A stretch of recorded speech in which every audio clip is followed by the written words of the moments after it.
tukane pasi, butsu zangu za baguruba, mburungu za pamusoro, asi moyo uri kufamba, wati come close, ndo kutindao ya mangwana ni handibati, maneru ndichiri kumira.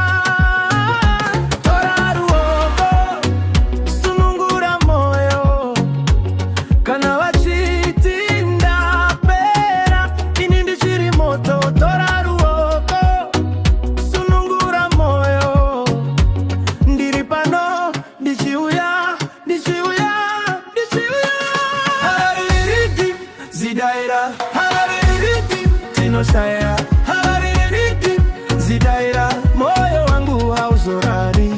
Harariritim, zidaira, harariritim, tinoshaya, harariritim, zidaira, ngatibatane imani.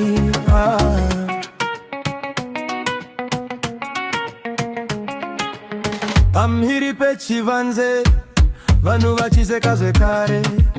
Hasini andizokere kumashure kwe mazuva ndine namodi kindine hope huru pauno tienda mberi ndino itanyanyo zangu tora ruoko sunungura moyo kana vachiti na pera ini ndichiri moto tora ruoko sunungura moyo ndiripano dichiuya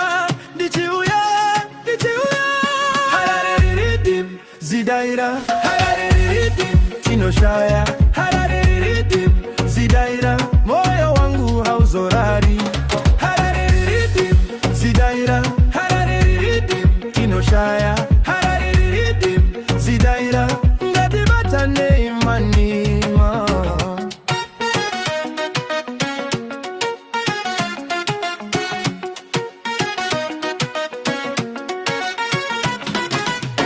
Kana dutura roba ini ndino tamba mariri kana moyo wadarika dino izunga nerinyi haisinge ya kukunda inyaya ya kuramba ndiri pasi hapa ndichachema asindi chasimu kafuti hararirikim zidaira hararirikim tinoshaya hararirikim zidaira moyo wangu hauzorari